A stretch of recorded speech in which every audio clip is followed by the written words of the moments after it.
Hai semuanya, saya Afi dari femaledaily.com dan kali ini kita punya segmen baru namanya Drugstore Heroes.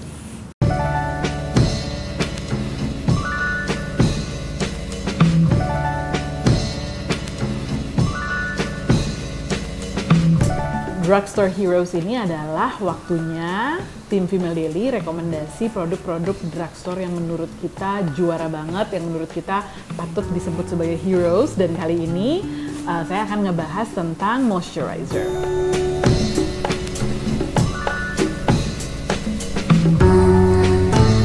Sebelumnya kan saya udah share ya mengenai moisturizer atau night cream versi high-end favorit saya. Udah nonton belum videonya? Kalau belum, tonton di sini ya. Nah, jadi sesuai request dari kalian yang pengen dapat rekomendasi moisturizer yang bagus versi drugstore, kali ini saya pengen kasih rekomendasi 3 moisturizer yang emang sering saya pakai dan memang udah terbukti bagus banget kualitasnya walaupun harganya jauh dibandingin moisturizer yang waktu itu saya bahas. Jadi kalau ngomongin moisturizer, sebenarnya harga itu bukan berarti merefleksikan kualitasnya sih, karena nanti saya kasih tahu kenapa menurut saya moisturizer yang saya rekomendasikan ini walaupun harganya itu bisa dibilang accessible atau affordable, tapi kualitasnya tuh oke banget. Yang pertama yang mau saya rekomendasikan adalah ini, Avène Skin Recovery Cream. Jadi Skin Recovery Creamnya Avène itu cocok banget untuk kulit yang hypersensitive. Jadi yang emang bener-bener sensitif banget kulitnya dan dehidrasi. Waktu itu saya menemukan krim ini tuh pas kulit saya tuh lagi parah-parahnya, pokoknya lagi reaktif banget. Apapun yang saya gunakan di kulit saya tuh hasilnya bener-bener makin parah deh gitu. Jadi merah, terus udah gitu malah kayak semakin inflame gitu ya.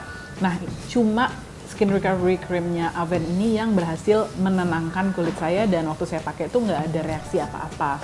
Jadi ini emang soothing banget, menenangkan banget, terus ingredient listnya itu juga sedikit, terus nggak mengandung pengawet apapun dan juga nggak mengandung fragrance, makanya sangat direkomendasikan untuk kulit yang hypersensitive. Tapi yang kulitnya nggak terlalu sensitif pun bisa pakai karena still this is a very good moisturizer. Nah, Skin Recovery Cream ini kandungan utamanya tuh adalah airnya Avène itu loh. Jadi makanya kenapa itu menenangkan banget. Terus pada saat dipakaikan ke kulit itu juga ada sensasi sedikit coolingnya gitu. Sebenarnya bukan cooling apa ya, soothing deh gitu ya. Teksturnya nggak terlalu rich, tapi moisturizing dan cepat banget nyerap di kulit kita. Salah satu kandungannya sebenarnya ada mineral oil. Mineral oil ini salah satu ingredient yang lumayan kontroversial ya, karena ada beberapa orang yang nggak suka dan juga bereaksi negatif di produk skincare yang mengandung mineral oil. Tapi saya udah pakai krim ini cukup lama. I can tell you I have no reaction to it even when my skin was at the most sensitive. Skin Recovery Cream Avène ini bisa kamu dapetin dengan mudah di Guardian, atau kalau mau belinya online itu bisa di Sociolla, harganya 398.000. Memang sih bukan krim yang murah-murah banget ya, tapi tetap ini tersedianya memang di drugstore dan untuk kualitasnya sih worth it banget harga segitu. Moving on to the next product, also from another French brand. This is Nuxe dan nama moisturizernya adalah Crème Fraîche de Beauté. I'm not sure, but I think it's Crème Fraîche de Beauté. Jadi, despite the name, ini tuh sebenarnya produk yang juga favorit banget buat saya. Saya udah repurchase ini mungkin 3 kali ya, karena ini moisturizer yang bener-bener bagus banget. Jadi, moisturizernya Nuxe ini ada 3 macam. Ada yang untuk kulit normal, ada yang untuk kulit dry and very dry, ada juga untuk kulit kombinasi. Nah, semuanya, jadi seri yang Crème Fraîche de Beauté ini adalah moisturizer yang cocok untuk kulit sensitif gitu. Jadi ini agak mirip sih sama si Skin Recovery Cream. Jadi efeknya tuh menenangkan, terus memberikan hidrasi. Jadi memang juga cocok untuk yang kulitnya lagi dehidrasi. Nah, saya seneng ya karena dia ada 3 macam. Jadi memang kita bisa pakai tergantung dari kondisi kulit kita. Kalau misalnya kondisi kulit kita lagi bener-bener kering banget ya kita pakai yang very dry skin. Tapi kalau misalnya lagi biasa-biasa aja pakai normal skin aja, itu udah cukup melembabkan sih. Nah, kandungannya itu mayoritas sih kandungan natural gitu ya. Jadi yang memang ingredient yang memberikan rasa soothing dan rasa nyaman di kulit. Kayak misalnya aloe vera gel, terus sweet almond oil, ada glycerin juga yang memberikan kelembaban gitu. Makanya ketika digunakan tuh memang kerasa nyaman di kulit. Sayangnya moisturizer ini tuh nggak fragrance free, jadi memang masih mengandung fragrance, dan kalau misalnya kamu gunakan cukup strong gitu loh wanginya, kayak bau-bau orange blossom maybe. Dan untuk orang yang sangat-sangat sensitif mungkin ini bisa menimbulkan reaksi negatif. Saya sih untungnya walaupun udah pakai ini lama nggak pernah ada reaksi negatif apapun sih. Tapi kalau misalnya kulit kamu tuh yang memang cenderung alergi atau bereaksi sama fragrance, you might not want to use this product. Nah, moisturizer ini juga kamu bisa dapetin di beberapa drugstore. Kalau nggak salah ada di Guardian juga sama Watson. Harganya kalau yang untuk dry skin sama normal skin itu 325.000, untuk yang kombinasi sedikit lebih mahal yaitu 500.000. Terus dia juga tersedia dalam tube, tapi kalau di luar negeri sih tersedia di jar juga yang harganya sedikit lebih mahal, tapi tentu saja isinya lebih banyak. Nah, sedikit tips, jadi packagingnya krimnya Nux itu yang kayak gini tuh ada beberapa. Jadi kamu harus baca bener-bener tulisannya, karena kalau nggak bisa salah beli. Jadi ingat tulisannya tuh crème fraîche de beauté. Terus udah gitu kayaknya semuanya sama aja ya, tapi sebenarnya ini ada tulisan kecil nih untuk ini tuh untuk kulit apa. Kalau misalnya dilihat di sini kan semuanya tulisannya sensitive skin, tapi di bawahnya lagi yang lebih kecil lagi itu ada tulisannya normal skin atau dry to very dry skin atau combination skin gitu. Jadi lihatnya di sini aja yang paling kecil di bawah ini supaya kamu nggak salah beli. Oke? Produk selanjutnya. Nah, produk selanjutnya yang saya rekomendasikan ini unfortunately belum tersedia di Indonesia. Tetap drugstore produk tapi drugstore di luar.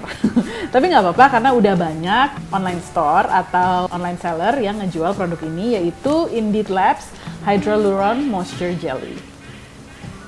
Nah, kalau yang udah sering nemu kakaknya produk ini yaitu Hydroluron Serum, mungkin udah familiar ya. Jadi kalau hydroluron yang bentuknya tube itu tuh serumnya, ini moisturizernya.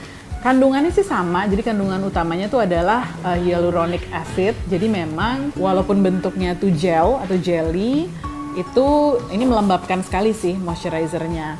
Saya biasanya pakai untuk siang hari, tapi itu pun saya nggak bisa pakai terlalu banyak karena kalau nggak memang akan bisa bikin kulit sedikit berminyak gitu. Nah, jadi hydroluron jelly ini sekali lagi walaupun bentuknya gel bukan untuk kulit berminyak ya, justru ini untuk kulit yang dry or dehydrated atau yang kulitnya tuh patchy gitu. Teksturnya kalau menurut saya malah sedikit lebih lebih kenyal-kenyal gitu dibandingin serumnya gitu. Nah, terus dia lumayan unik ya packagingnya karena dia ada dispensernya tuh yang pump gitu. Jadi kalau kita tekan itu akan keluar produknya. Katanya sih produk yang keluar itu adalah sesuai dengan amount yang harus kita gunakan.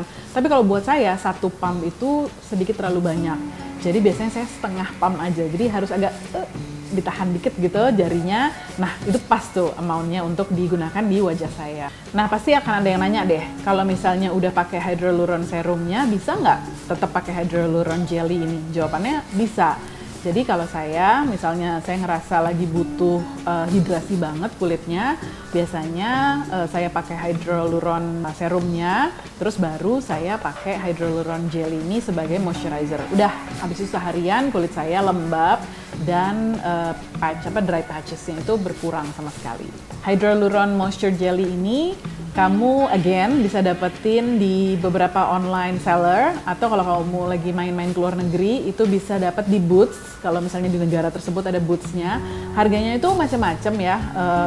Kalau nggak salah sih sekitar $24 atau $25. Tapi waktu itu saya nitip orang di Kanada dan harganya waktu itu lagi murah banget, sekitar $16. Itu tadi moisturizer drugstore favorit saya. Semoga kamu suka, semoga membantu. Memang sih harganya nggak bisa dibilang murah-murah banget ya, menengah lah ya. Tapi beneran deh, ini kualitasnya bagus banget. Kamu cobain ya. Kalau mau tahu produk-produk drugstore heroes lainnya yang akan direkomendasikan oleh tim Female Daily, jangan lupa stay tune terus di YouTube channel kami. Udah subscribe belum? Kalau belum silahkan subscribe, dan kalau ada pertanyaan atau ada komentar silahkan tinggalkan di bawah ya. See you at the next video. Bye!